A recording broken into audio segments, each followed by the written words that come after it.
आपल्या लाडक्या गणपती बाप्पाच्या जन्माची गोष्ट। भगवान शंकर आणि देवी पार्वती कैलास पर्वतावर राहतात। एकदा महादेव कैलास पर्वतावर नसताना देवी पार्वतीला स्नानाला जायचे होते। तिने आपल्या कक्षाच्या दारावर पहारा देण्यासाठी एक विलक्षण पहारेकरी नेमला। तिने स्वतः मातीपासून एका सुंदर मुलाची मूर्ती बनवली। आपल्या मंत्रशक्तीने तिने त्या मूर्तीत प्राण आणून मुलाला जिवंत केले। जिवंत झाल्यावर त्या मुलाने तिला मनापासून नमस्कार केला। तिने त्या मुलाला मायेने जवळ घेतले आणि सांगितले, तू माझा मुलगा आहेस, तुझे नाव गणेश। गणेश म्हणाला, आई मला भूक लागली आहे, काहीतरी खायला दे ना। गणेशला खाण्यासाठी तिने लाडू, मोदक असे अनेक चविष्ट पदार्थ क्षणार्धात हजर केले। गणेशाला फार आनंद झाला। तो त्या पदार्थाचा आस्वाद घ्यायला लागला। पार्वतीने त्याला सांगितले, गणेश मी माझ्या कक्षात आंघोळीला जात आहे, कोणालाही आत येऊ देऊ नकोस, इथेच थांबून लक्ष ठेव। गणेश म्हणाला, हो आई मी लक्ष ठेवेन, कोणालाही आत सोडणार नाही। पार्वती आत गेली। काही वेळातच कैलास पर्वतावर महादेव परत आले।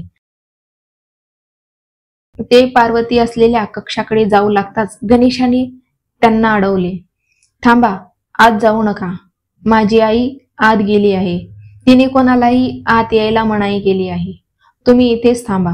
शंकर म्हणाले, अरे मुला, हा माझाच कक्ष आहे, मी पार्वतीचा नवरा, मला मनाई नसेल केली तिने, तू वाट सोड। गणेश म्हणाला, तुम्ही म्हणालात तसे असेल, पण आईने तुम्हाला सोड असे सांगितले नव्हते, कोणालाही आत येऊ देऊ नकोस असे सांगितले होते, त्यामुळे मी तुम्हाला आत सोडू शकत नाही। शंकराचा सेवक नंदीमध्ये पडला। तो म्हणाला, अरे मुला, तुला माहित नाही, हेच या कैलास पर्वताचे अधिपती आहेत, हे त्यांचेच निवासस्थान आहे, तू त्यांना अडवण्याची चूक करू नकोस। मग गणेश म्हणाला, तुम्ही कोण? नंदी म्हणाला, मी महादेवांचा सेवक नंदी। गणेश म्हणाला, तुम्ही कधी महादेवांनी केलेली आज्ञा मोडाल का? नंदी म्हणाला, असे कसे होईल, माझ्या स्वामींची आज्ञा मोडण्याचा विचारही करू शकत नाही मी। गणेश म्हणाला, मग तुम्ही मला माझ्या आईची आज्ञा मोडायला कसे सांगता? मलाही तिची आज्ञा मोडायची नाही, तुम्ही ती येईपर्यंत तिथेच थांबा, मी कोणालाही आत जाऊ देणार नाही।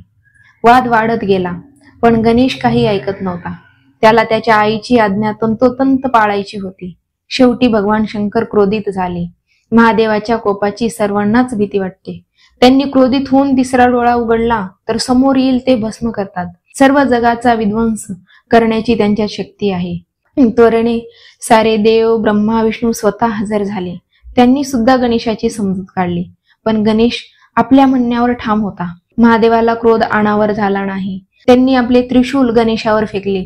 एका क्षणात गणेशाचा शिरच्छेद झाला आणि त्याचे मस्तक हवेत दूरवर उडून दिसेनासे झाले। शंकर त्याला ओलांडून आत जायला निघाले, तोच पार्वती बाहेर आली। गणेशाचे मस्तकहीन शरीर पाहून तिला धक्का बसला। तिने प्रचंड आक्रोश केला। तिला घडलेला प्रकार समजल्यावर तीही फार क्रोधित झाली। तिने शंकराला आणि उपस्थित सर्वांना जाब विचारला।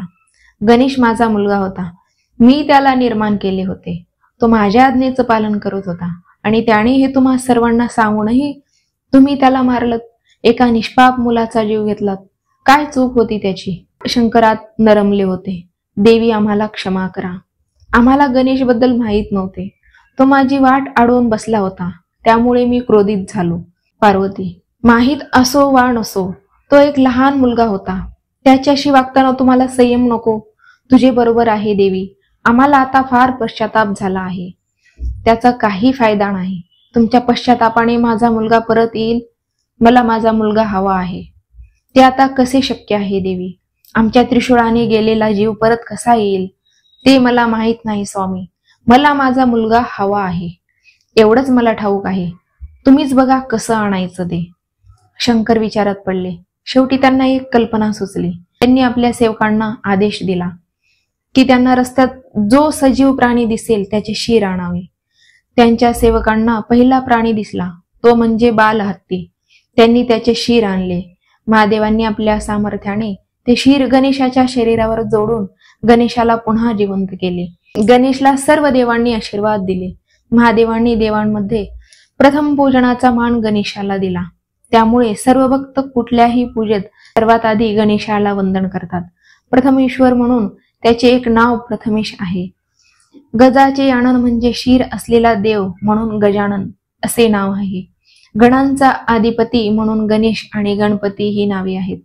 प्राण्यांमध्ये हत्ती हा एक अत्यंत बुद्धिमान प्राणी आहे.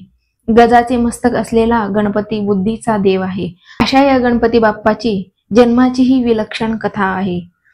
गणपती बाप्पा मोरया, मंगलमूर्ती मोरया. कथा इथे समाप्त होते. धन्यवाद.